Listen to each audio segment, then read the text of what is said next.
Я Вениамин Алаев, и я, как говорят, человек с ограниченными возможностями. Очень смешно, как будто алкоголик. Я родился в обычной семье в городе Алматы. Мои родители работали на заводе Кирова. В 9 месяцев моей маме сказали, что у меня детский церебральный паралич. Для многих это было бы горем, и кто-то бы, может быть, опустил руки, но только не мои родители. Они сделали все, чтобы я не чувствовал себя человеком с ограниченными возможностями. Меня интуитивно, потому что тогда еще не было программ раннего вмешательства, возили на массаж, ЛФК. И, в общем, везде, где только можно, пытались изменить мою жизнь. Также меня все время поддерживала вся моя родня, вся моя семья, потому что я никогда не чувствовал себя другим. То есть так получалось, что... Сейчас, минутку.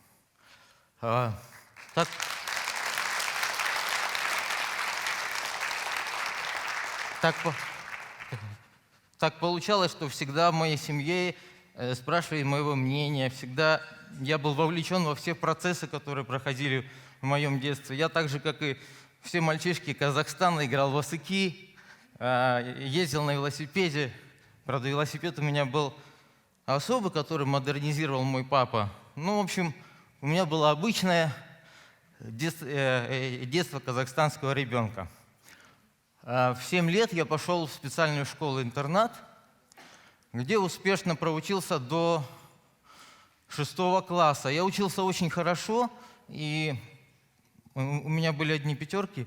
И в 6 классе я попросил свою классную руководительницу о том, чтобы она позволила мне перепрыгнуть через класс.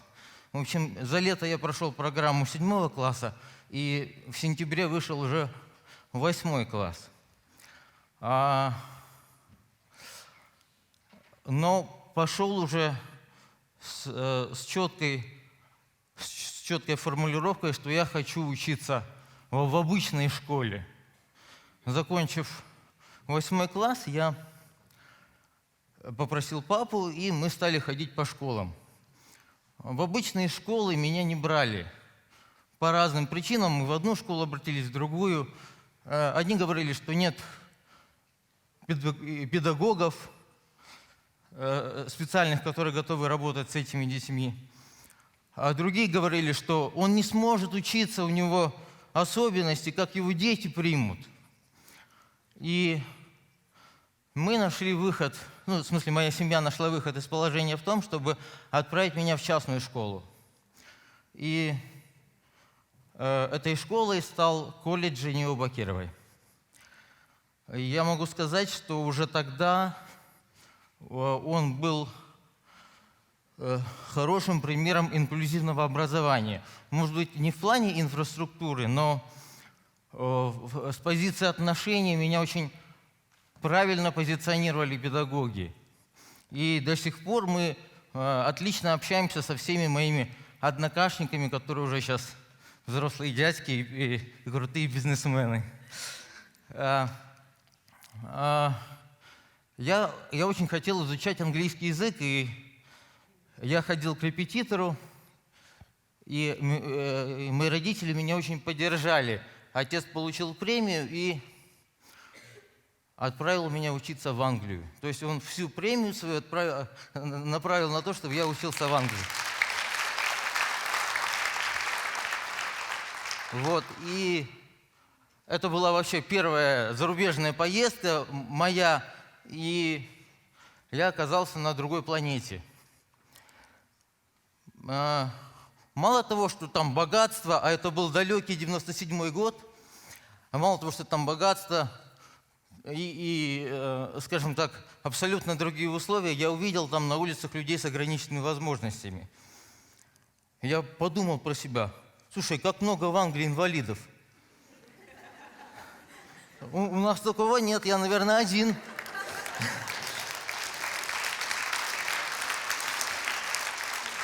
Вот. Ну, на самом деле, мы уже сейчас понимаем о том, что там, во-первых, общество было готово принимать нас, а во-вторых, инфраструктура городов уже вполне была подготовлена к тому, чтобы люди без посторонней помощи передвигались и так далее. В настоящее время у нас законодательство позволяет, чтобы особые дети учились с обычными. И я считаю, что нужно продолжать работать в том направлении, чтобы готовить кадры для школ, которые могли бы абсолютно легко принять людей с ограниченными возможностями в любую обычную среднюю школу. Закончив школу, я пошел в университет имени Абая, и по рекомендации мамы я выбрал специальность бухучет-аудит. Но тогда этот университет не был подготовлен инфраструктурно для того, чтобы принимать людей с ограниченными возможностями. И кроме себя я там, в принципе, не видел людей с ограниченными возможностями. Может быть, просто не общался. Хотя сейчас в этом вузе я успешно реализую проект совместно с командой «Центр поддержки студентов с ограниченными возможностями», куда каждый студент может прийти, получить информационную поддержку, распечатать материал, ему прочтут его, если это, например, незрячий, и так далее. Вот. Ну, в общем, закончив институт, я так и ни дня бухгалтером не проработал, потому что хотел работать в банке. Вот. Ну, очень хотел носить костюмы, галстуки и так далее. И я на протяжении полугода разносил, тогда еще или рассылал по факсу резюме свои. Но меня никто не брал. Меня спасало мое знание английского языка. Я переводил тексты с английского на русский, с русского на английский. В общем, все было здорово, карманные деньги были. И вот однажды я пришел в Народный банк Казахстана, и на собеседовании замечательная женщина Елена Степаненко меня спросила: «Вениамин, вот у тебя нет опыта работы в банке, нужно же продавать банковские продукты, как-то очаровывать клиента». А я сказала: «Я разве вас еще не очаровал?»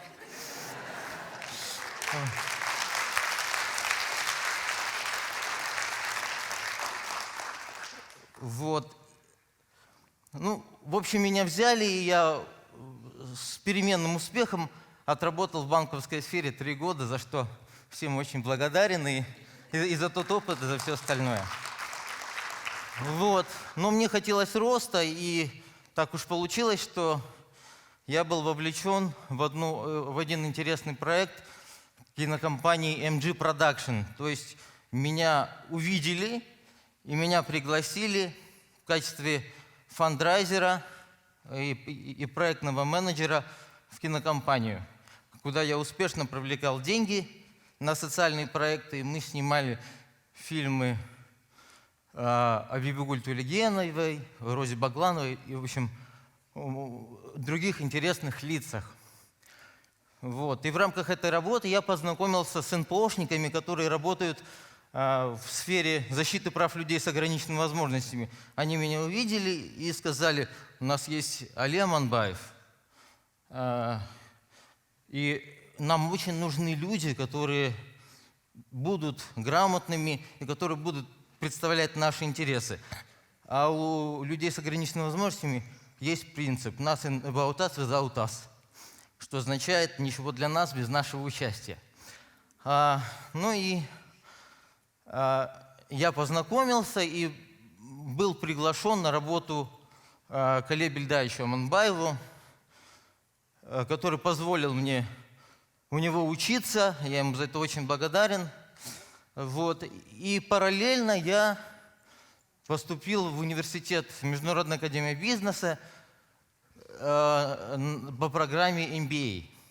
И со временем я его блестяще закончил. Я хотел сказать, что я получил грант ректора. То есть ректор обратил внимание и сказал, что Вениамин, вы будете учиться у нас бесплатно. И сейчас у этого университета есть специальная программа по обучению людей с ограниченными возможностями на программе MBA. То есть я бы сказал, что, в общем, я начал это вот направление. Спасибо всем. Вот.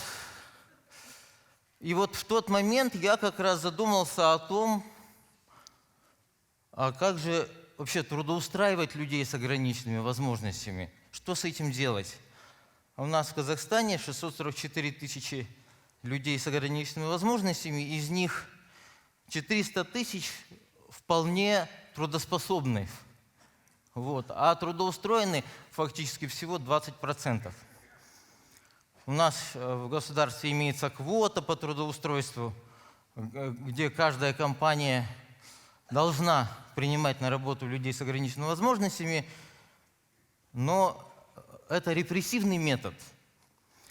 И я вот хотел бы сказать, если в ваших компаниях, в ваших фондах люди с ограниченными возможностями, оглянитесь, их, наверное, мало. И у нас сразу возникает вопрос, когда приходит к нам работник с ограниченными возможностями, как с ним разговаривать, что он может, как мы его сможем направить. И получается таким образом, что в настоящее время из-за того, что люди не знают, как взаимодействовать эффективно с людьми с ограниченными возможностями, они вынуждены трудоустраиваться, как говорят, у своих. То есть у родственников, которые их поймут, в организациях людей с ограниченными возможностями, в которых люди не будут дискриминированы. И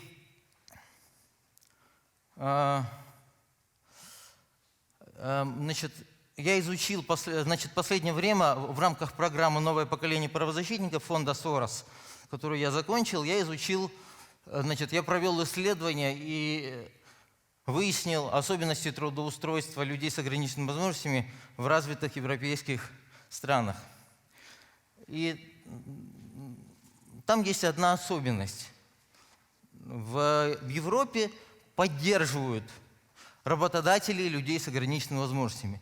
То есть работодатель видит в человеке с инвалидностью новые возможности. То есть организации, в которых работают люди с ограниченными возможностями, получают субсидии, получают льготы по доступу к государственным закупкам и так далее, и так далее. То есть много возможностей. Есть еще один очень важный тоже элемент. Люди с ограниченными возможностями за рубежом имеют дома бесплатный интернет. Это дает возможность дополнительного обучения на курсах, которые мы можем найти в YouTube, и возможность удаленной работы. В общем, работал у Алия Бельдаевича и долго занимался правозащитной деятельностью, и в один прекрасный момент я задумался над тем, как я объясню своей маленькой дочери, у которой нет инвалидности,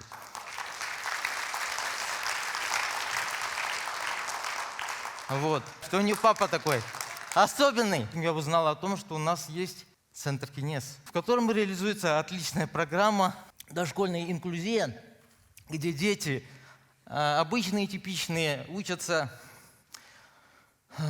где в группы обычных наших ребятишек принимаются дети с особыми образовательными потребностями. Это делается во благо одних и во благо других. И я пришел в этот центр, и его директор, основатель Сулейва Мармагуянна провела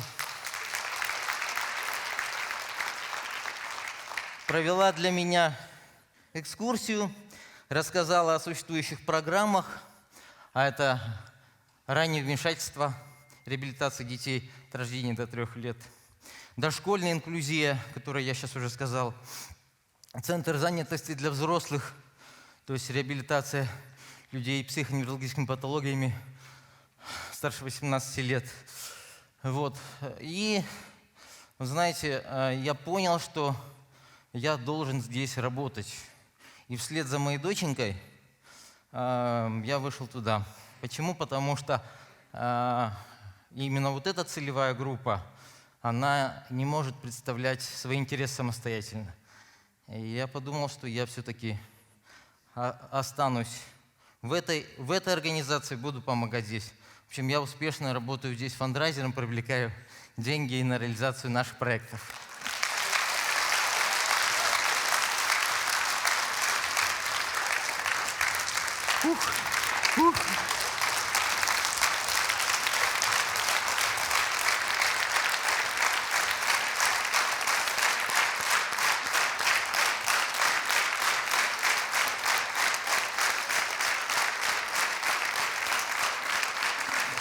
Я не закончил. Спасибо, конечно. Вы знаете, такая у меня, конечно, история успеха, да, но я скажу, что я скорее исключение исправил. И вы знаете, здесь нужно поработать над тем, чтобы менять отношение общества к людям с ограниченными возможностями, работать с учителями в школах, работать непосредственно со школьниками, в общем, с обществом в целом, чтобы общество принимало людей с ограниченными возможностями, а во-вторых, чтобы работодатели были готовы принимать людей с инвалидностью к себе на работу. И если мы... Здесь нужно же сказать, что я верю. Да. Вот. И, в общем, я верю, что если мы все объединимся, то мы трудоустроим всех людей с ограниченными возможностями, которые у нас сейчас есть.